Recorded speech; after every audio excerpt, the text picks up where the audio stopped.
It has been well said that Buddhism is Hinduism stripped for export.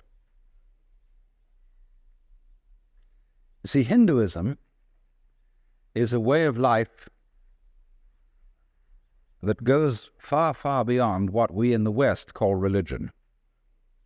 It involves cookery, everyday family life, house building, just everything. It's the whole Hindu way of life.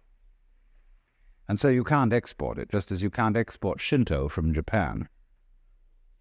It belongs to the soil and the culture. But there are essential elements in it that can be transmitted outside the culture of India. And Buddhism was one of the ways of doing just that.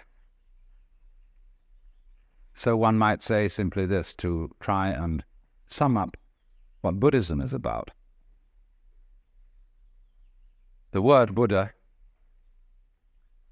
is derived from the root Bud in Sanskrit, B-U-D-H, which means to be awake. So the Buddha is the awakened man, the man who woke up. What does he wake up from? Obviously a dream. And what kind of a dream is this? Well, I would call it a state of hypnosis. And this state of hypnosis, although I'm using hypnosis in a rather archaic sense of the word, is a state of being entranced, spellbound, fascinated, and this is called in Sanskrit avidya. A-V-I-D-Y-A. Vidya is knowledge in Sanskrit, and it is the root from which we get videre in Latin, to see, and so vision in English. So putting the A in front of it means non. Avidya, not seeing, ignorance, ignorance, where you see but you ignore everything that you're not looking at.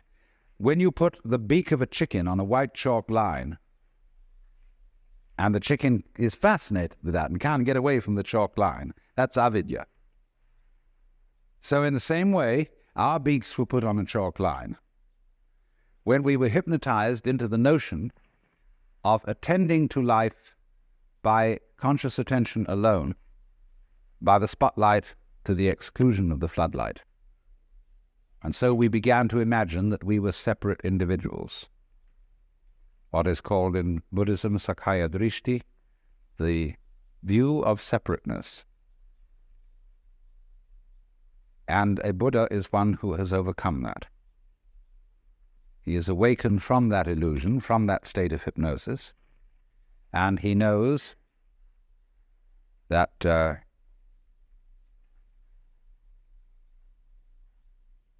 well, I can't put what he knows in any positive terms.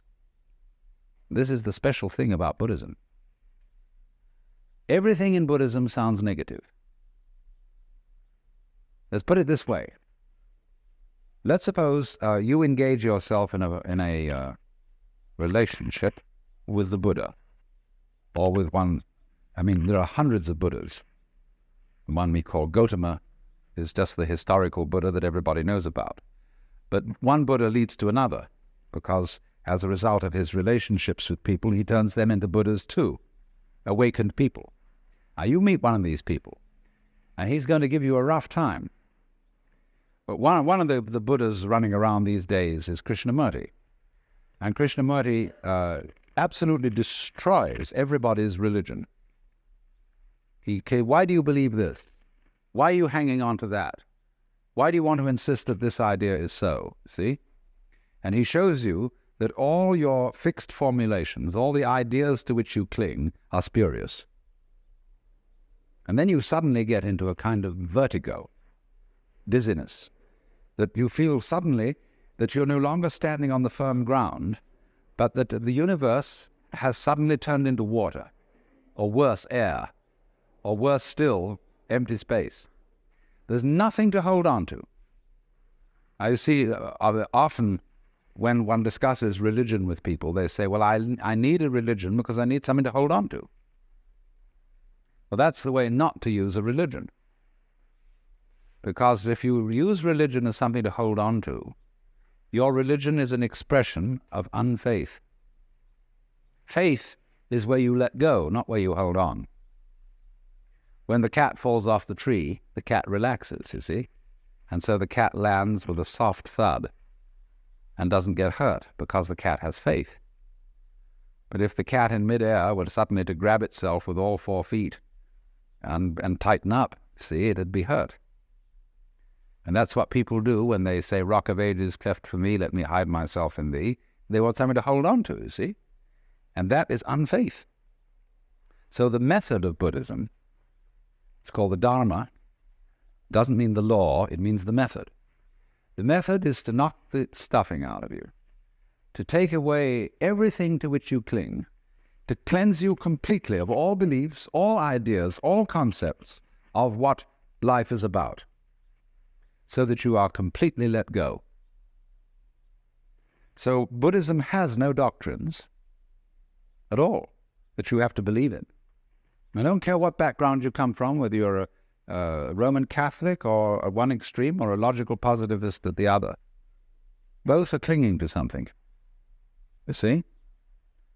And so the method of Buddhism is to knock out the underpinnings and say, well, not only do we not believe in anything, we don't even believe in not believing in anything.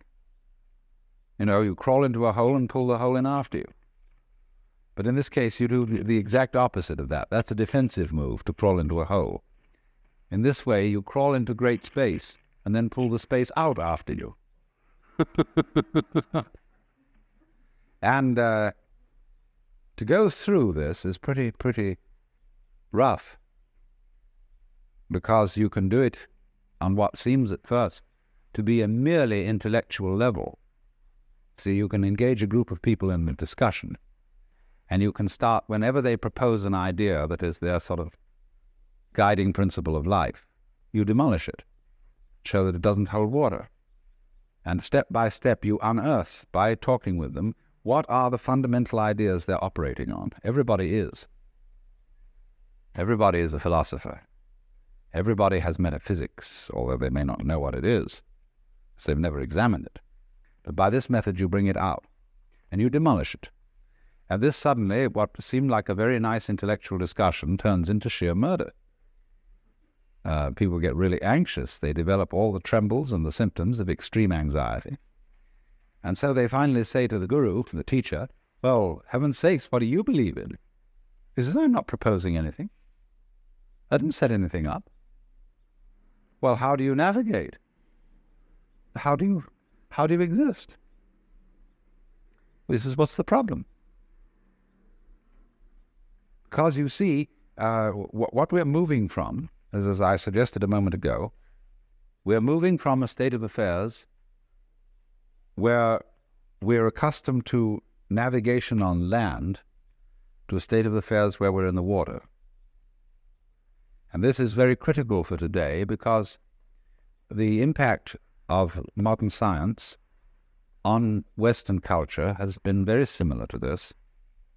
In Christianity, we sing hymns like How Firm a Foundation and Rock of Ages, Ein fester Burg, a mighty fortress is our God. We've something to stand on. The church's one foundation is Jesus Christ, her Lord, you know. And this firm thing. All right, suddenly all that disappears or becomes implausible. And we find ourselves swimming or sinking. Now, when you find that you're living in the midst of the universe of relativity, well, there's nothing you could hold on to. You've got to learn how to swim. And to swim, you've got to relax and stop grabbing. So this is what Buddhism does. When it says it's the art of let go, of non-attachment. Non-attachment doesn't mean that you lose your appetite for dinner. It means simply that you stop grabbing. you get rid of stickiness. Stickiness in the sense of, for example, when a wheel has an axle that's too tight and it sticks. You want to loosen it up a bit. You don't want it too loose. You don't want it floppy. Like a lot of people, when you tell them to relax, they become like a limp rag. It's not relaxing. Relaxing is having still tone. But it's a middle way. So this is entirely what Buddhism is about. It's about learning, for example, if I may put it in a vivid way, when you were born, you were kicked off a precipice. And there's nothing that can stop you falling. And although there are a lot of rocks falling with you, with trees growing on them and all sorts of things like that, you can cling to one of those rocks, if you like, as it goes down with you for safety. But it's not safe. Nothing is safe. Everything is falling apart. Everything is in a state of change. And there's no way of stopping it. And when you are really resigned to that, when you really accept that, then there's nothing left to be afraid of. And when there's nothing left to be afraid of, and you've given everything up, and you know that even, a lot of people in religion cling to suffering because they know they are right as long as they hurt. Oh, I bless the good Lord for my boils, for my mental and bodily pains. For without them my faith all congeals, and I am doomed to hell's ne'er-ending flames. There are a lot of people who know that they're right so long as they suffer. But that's an illusion too. Even suffering offers no security. Even suicide offers no security in Buddhism, you see. There is no security at all. You simply have to face this fact that everything is in flux and go with it. And the question then is simply how to convince people of this, if anybody wants to be convinced. It's not the sort of thing you shove down people's throats. You don't convert them to this. Because if they don't want to be converted, they won't let go. So Buddhism therefore involves a very special relationship between the questioner and the person to whom the question is addressed, the pupil and the teacher. And now then, Buddhism came to China as early as 60 AD, but didn't at that time make a very great impression. It was not until about the year 400 that a very great Sanskrit scholar by the name of Kumarajiva came and started teaching Chinese scholars Sanskrit. And they worked with him to translate Sanskrit into Chinese. And they translated the Buddhist scriptures. They didn't, of course, do them all at that time, because the Buddhist scriptures occupy about as much space as the Encyclopedia Britannica, in fact a little more. The Indians are great talkers. Well, anyway, they found that when they translate this into Chinese, you had to find equivalent Chinese words for the Sanskrit ideas, and they found these from the Taoist philosophy. Well, slowly then, Indian attitudes began to be modified by Chinese attitudes because the Chinese read into these translations Taoist meanings, so things got a little altered. Now here came the alteration that is crucial. First of all, in Indian Buddhism there's very little humor. But Chinese life is full of humor. The greatest philosopher of China, Zhuangzi, is the only philosopher who is, I think, in the whole world, who is profoundly humorous. There's a book in the modern library, published by Random House, called The Wisdom of Lao Tzu. And this is translated by Lin Yutang, and he includes, along with the translation of Lao Tzu, huge sections of Zhuangzi. And this is absolutely fascinating because of the humor of it. Indian Buddhism had very little humor.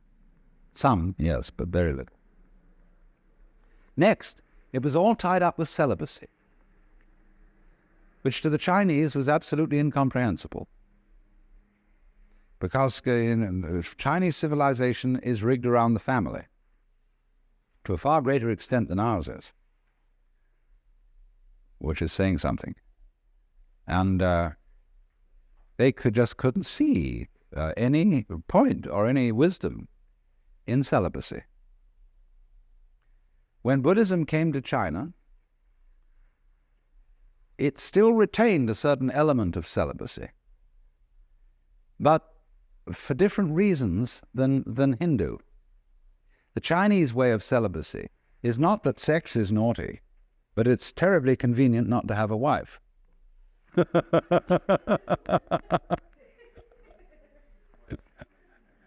In other words, the ideal of the uninvolved life has a certain appeal, but they could never get through into their heads the notion that sexual desire was bad, which has always played a fairly strong role in Hindu thinking.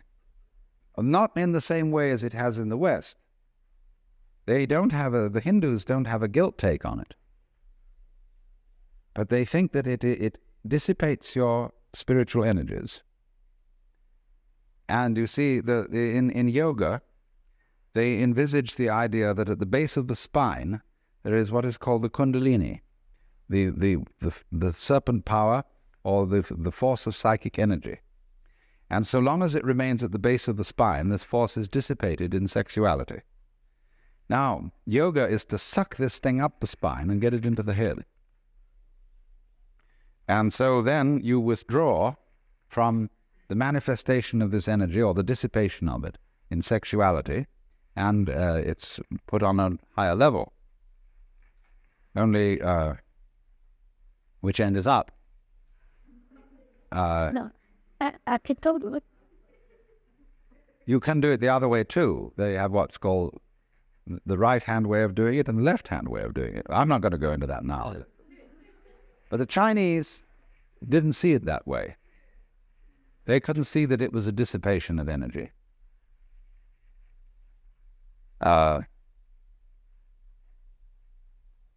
So what they wanted to aim at was a way of living Buddhism and being awake, but at the same time remaining active in the ordinary life of the world. It's what's called, in their phraseology, being king on the outside and a sage on the inside. Managing practical affairs, completely involved in whatever life is, but at the same time inwardly living on top of a mountain, being cloud-hidden, whereabouts unknown. So Chinese Zen is the preeminent expression of this, because it is the mixture of Indian Buddhism and Chinese Taoism, plus a certain Confucian practicality. Zen developed out of the work of Kumarajiva, came into China at, as I said, 400 or a little before. He had two disciples who began to work on Buddhism from a Taoist point of view, and they were actually the originators of Zen.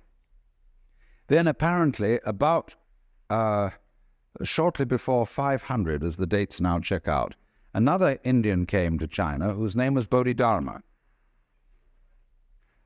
And Bodhidharma was the person who touched off Zen as a specific movement. Bodhidharma had a pupil by the name of Eka, Huike in Chinese. Eka is Japanese pronunciation, like Zen is the Japanese pronunciation of the Chinese Chun. And the story is that when Eka came to Bodhidharma, Bodhidharma refused to accept him as a student. All Zen masters do this. They reject you. And this stimulates you, you see, to come back stronger. If you're going to learn at all. And Eka came back stronger and stronger and stronger, and Bodhidharma resisted him stronger and stronger. And finally, he cut off his left arm and presented it to Bodhidharma and said, look, here's my left arm given to you as a token that nothing in the world matters to me except to find out what you're all about. All right, he said, what do you want to know? Eka said, I have no peace of mind. Please pacify my mind. In Chinese, mind is this word pronounced shin, and shin is here. Shin is the heart mind, it's the psychic center. And so Bodhidharma said, bring out your shin here before me and I will pacify it. Eka said, when I look for it, I can't find it. Bodhidharma said, then it's pacified. And Eka immediately understood what all the thing was about. That's the experience called satori in Japanese, wu in Chinese, Mandarin, and in the Cantonese dialect, it's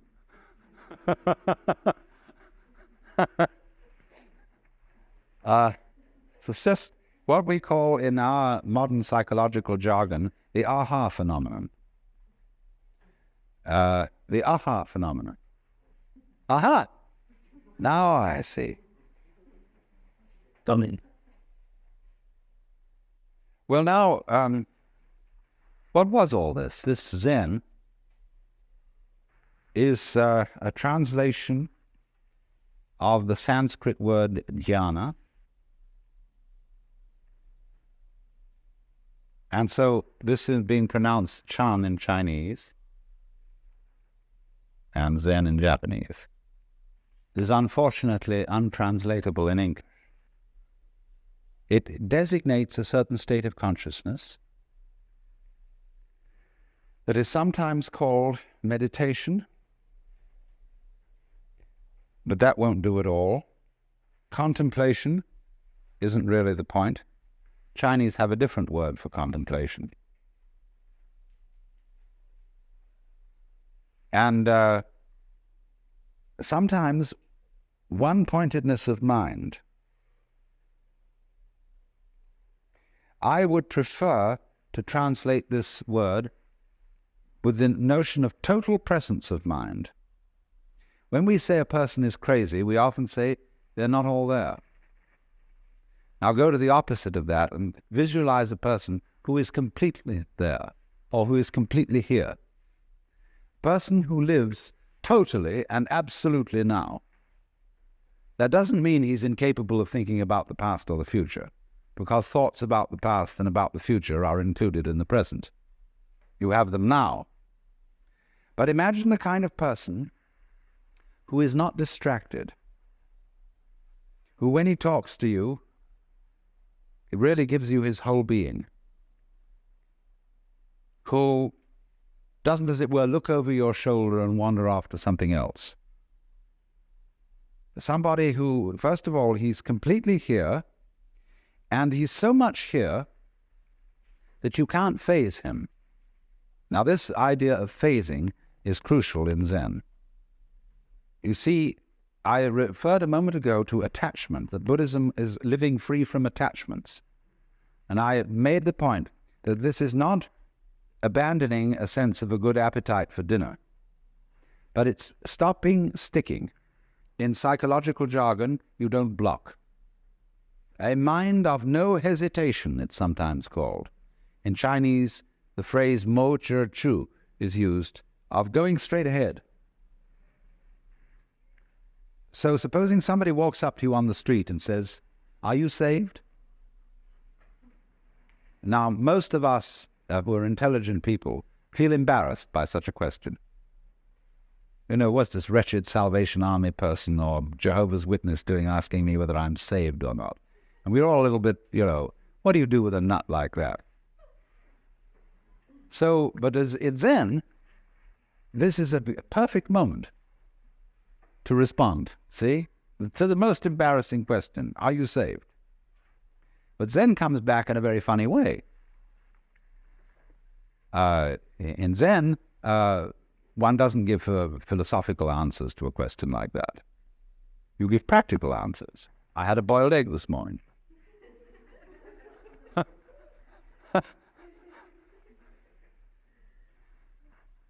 Because whenever you are asked about matters sacred, theoretical and philosophical, you answer in terms of things earthy and practical. But then on the other hand, when you are asked about things earthy and practical, you answer in terms of things religious and philosophical. Is dinner ready? You know? Who's asking this question? Who are you? So,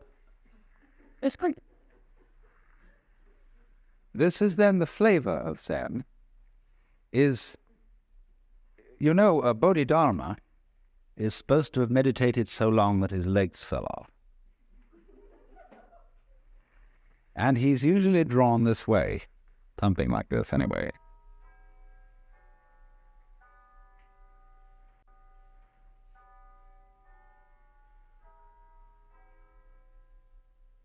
It looks like a shmoo. But in Japan, you buy these toys that are darumas, and they are so weighted in here that you can never knock them over. You can bat it on the floor, bat it this way, bat it that way, but it always comes up again. And so the poem says, 7 times down, 8 times up, such is life. So this is the principle of not being phased, not being attached. So to play the game, you can't phase me. Now, this is very important in the art of lifemanship, fundamental gamesmanship. Because you see, when the Zen monks moved into Kyoto, they took over the best part of town. Simply fantastic how this happened. The beautiful hills were occupied by the brigands, who later became the Japanese nobility. The great daimyos, these were the toughest characters. And the Zen monks played a game with them, which was that, you know, you possess all these lands and you're powerful and so on, but so what? It's all falling apart. Then what will you do? Well, they said, that's too bad, we don't know. And the Zen monks said, you haven't got the hang of the thing, you see. So they found that they couldn't terrify Zen monks. That they played all sorts of tricks, but the Zen monks were better masters at it. See, supposing you say to somebody, look, I'm not afraid of you. You can do anything you like. You can kill me or anything at all. Well, if I go and kill the fellow who says this, I'll never find out whether he was afraid or not.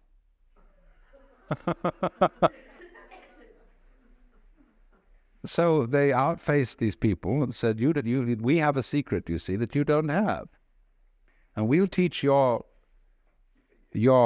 servitors to be great warriors, because they'll learn the secret too, and they won't be afraid of anything. And this is what they did. And so the daimyos, the noblemen, built great monasteries for these Zen masters and monks on their best land.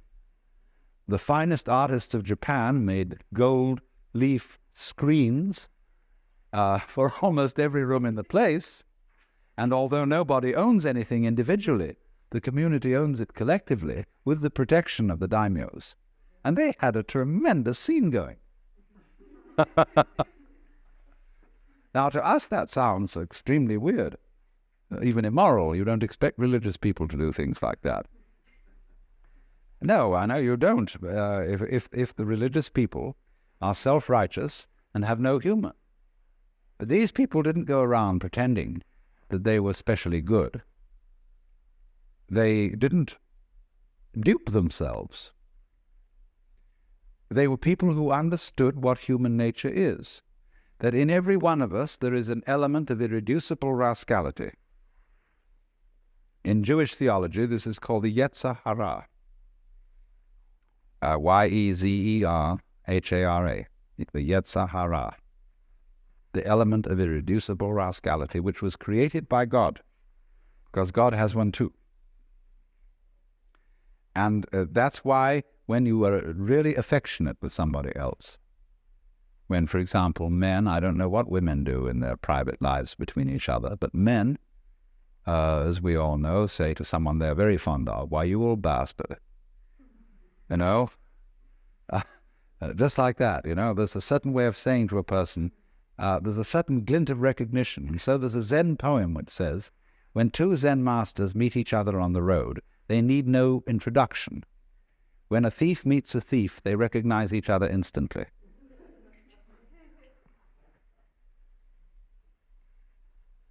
And this goes back, you see, again into the heart of Chinese philosophy, that human nature is considered to be basically good. And even the rascally elements of it are good. They are the sort of salt in the human stew. There has to be this little thing that human passions and that the natural contentiousness and greed or whatever that we have is an essential element in our makeup. And that when people lose sight of that, they go mad. Nothing, for example, is more dangerous than a saint.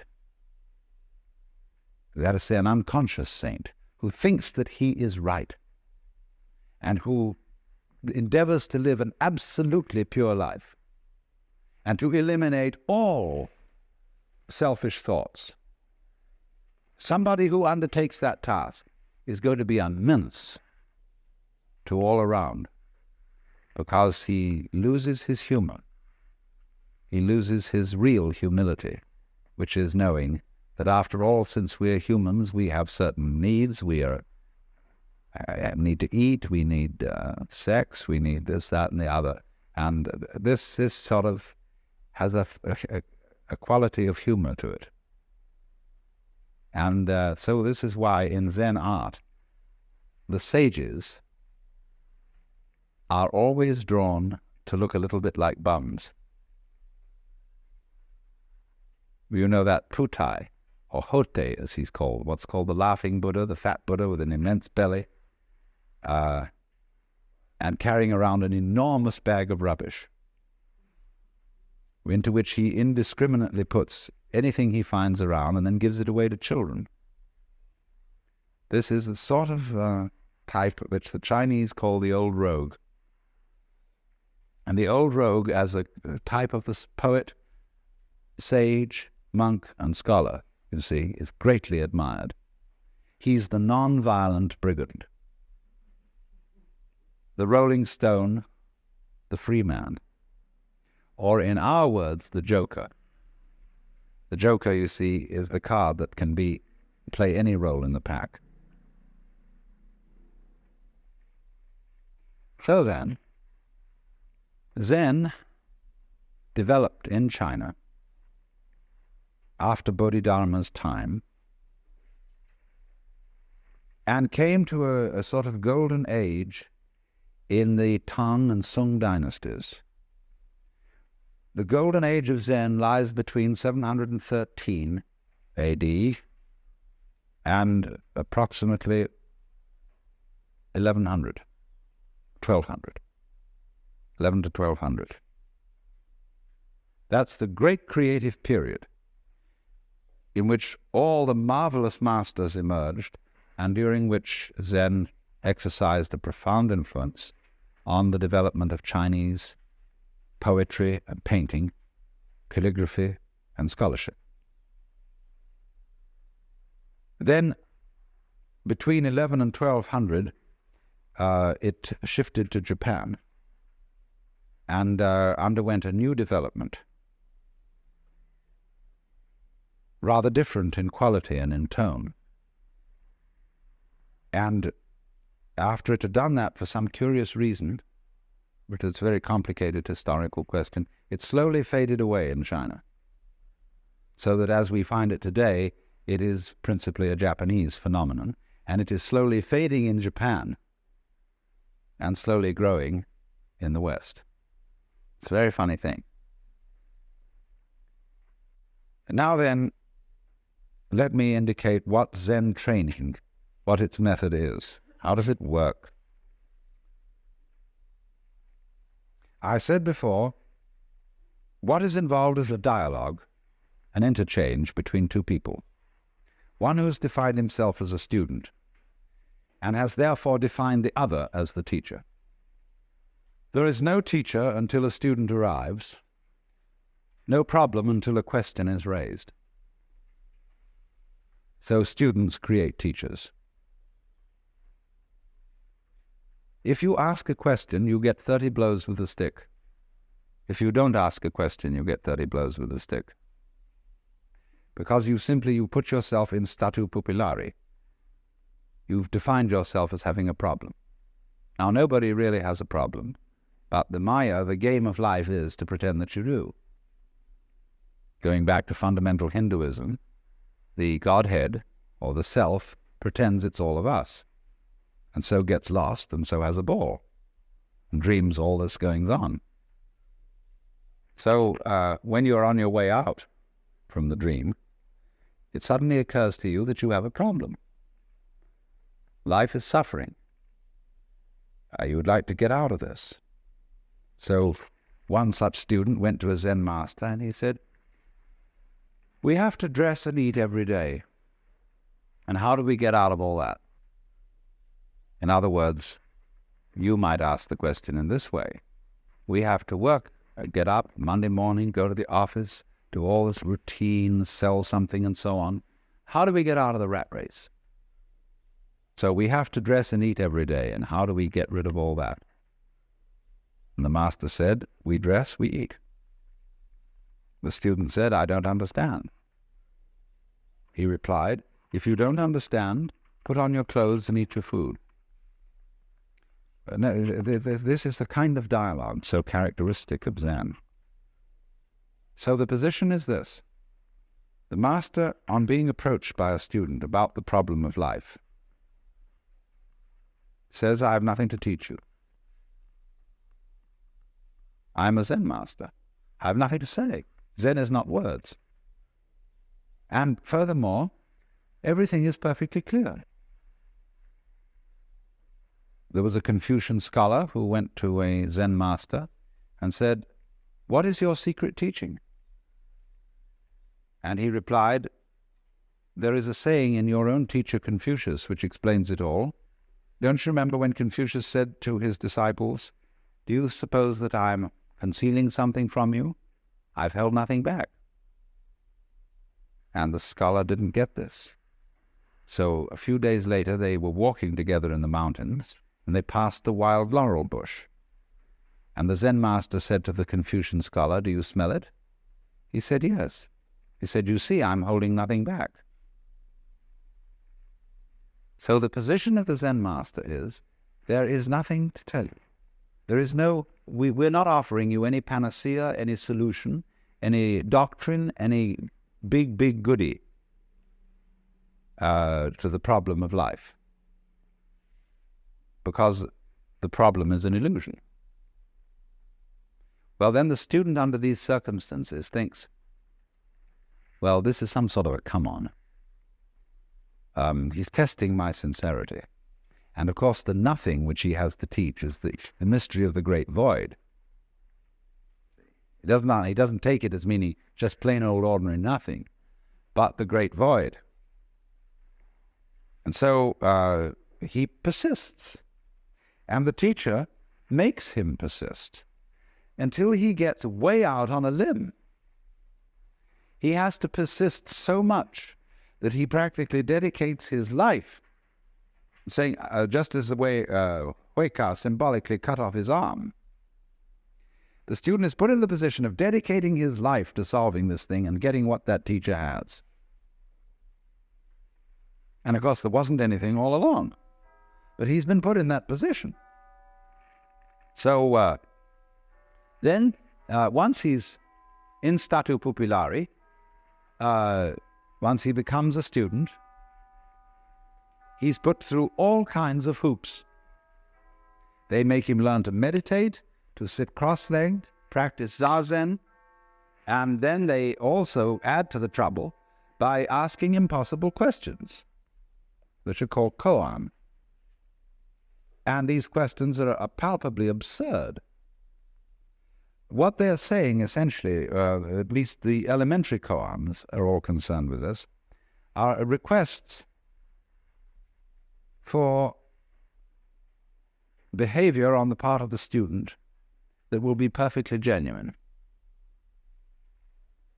In other words, show me who you are. Now, wait a minute, I don't want to see any social definition of you. I don't want to know your name, your address, who your parents were.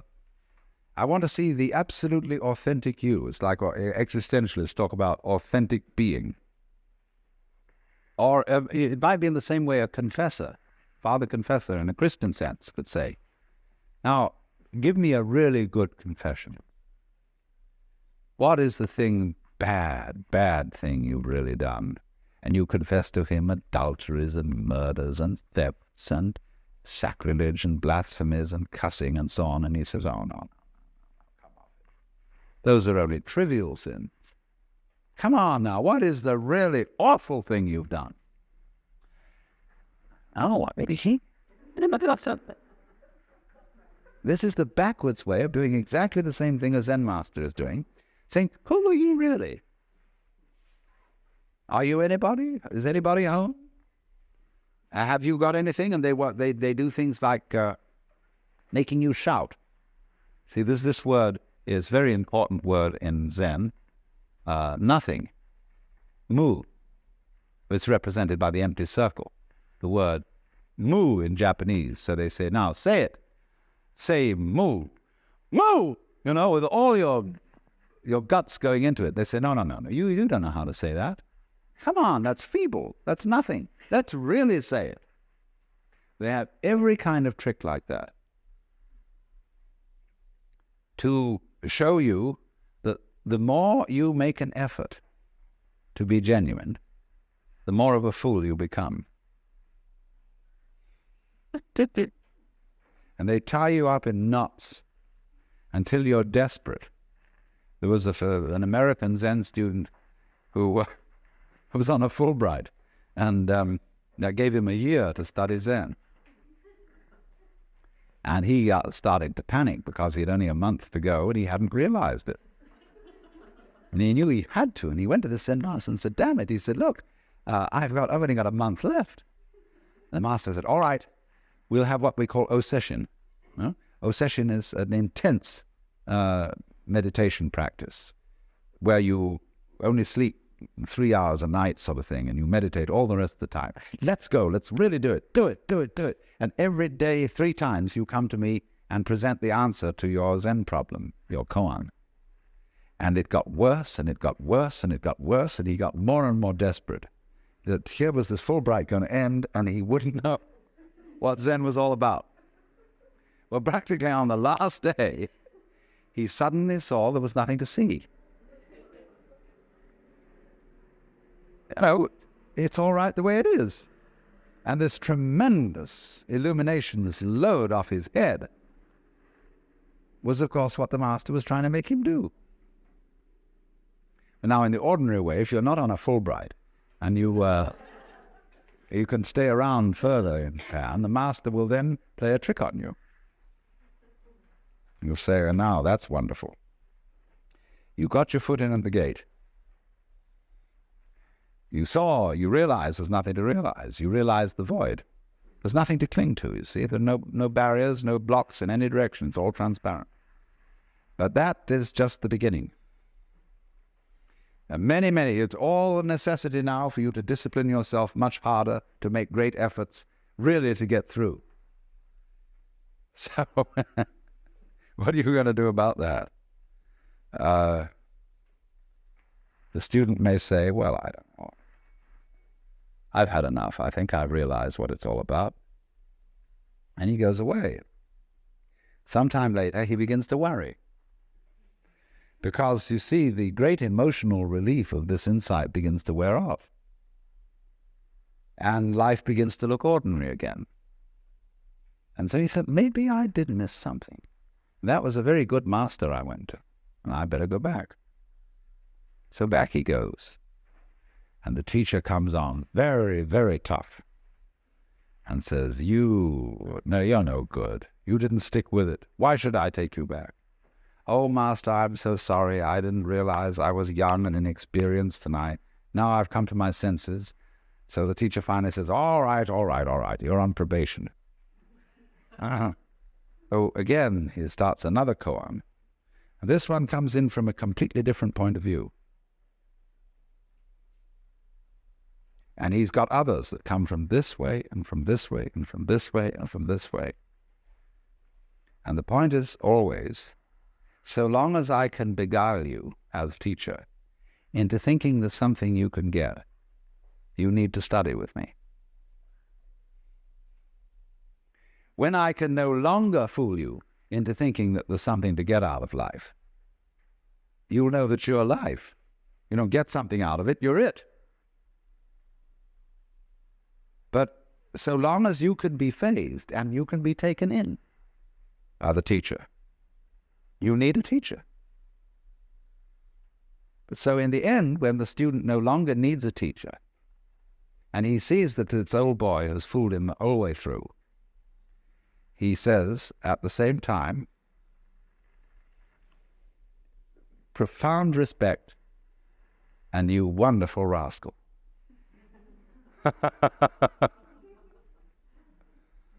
There's a very strange thing in the, I've poked around a good deal lately in Japan among American Zen students to find out what's going on. And they tell me that the initial come-on of a Zen master is very tough and very authoritarian and paternalistic. But as you move in, he turns into your older brother and is a person you feel going right along with you, beside you, helping you in this thing, full of friendship and compassion and everything. But occasionally he will suddenly turn and bring on the authoritarian stuff. But they do it in a very strange way. There was a Zen master who on a Saturday morning, when he should have been woken up at 8 o'clock, was woken up at 7, or whatever the time was. No, he should have been woken up at 8 on Saturdays and 7 on weekdays. So this was a Saturday, and his attendant monk came and woke him up at 8. He was immediately looked at the clock and was absolutely furious that he'd been woken up an hour late because he didn't know it was Saturday. So he struck out at this monk in a rage. And the monk said, Master, but it's Saturday. He said, oh. Anger disappeared, absolutely serene, no apologies.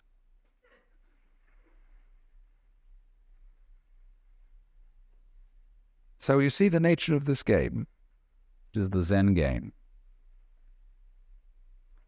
And I seem to have given away the show to you. I've told you all the inside mechanics of it. But you would discover that if you tangle with a Zen master and you think you know from what I had told you what are the mechanics of it, and you stuck your neck out to put yourself in the position of being an inquirer, everything I had told you would be useless. He would outwit you completely. That's what consists in being a master. He's not doing it because he wants to be superior and to put down other human beings. He's doing it out of great compassion because he feels he knows something which,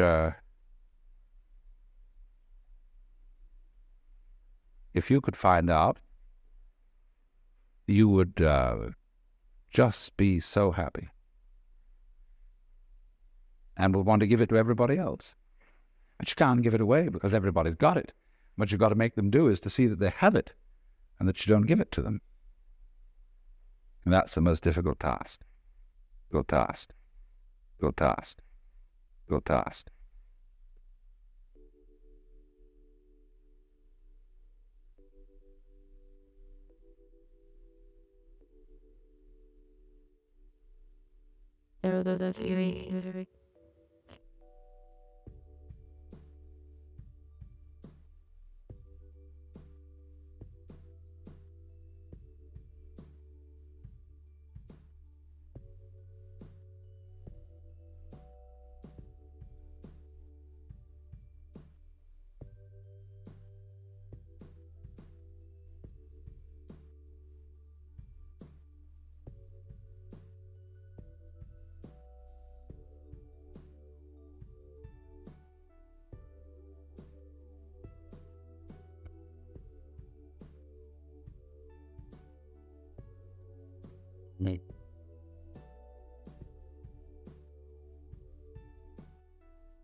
Water.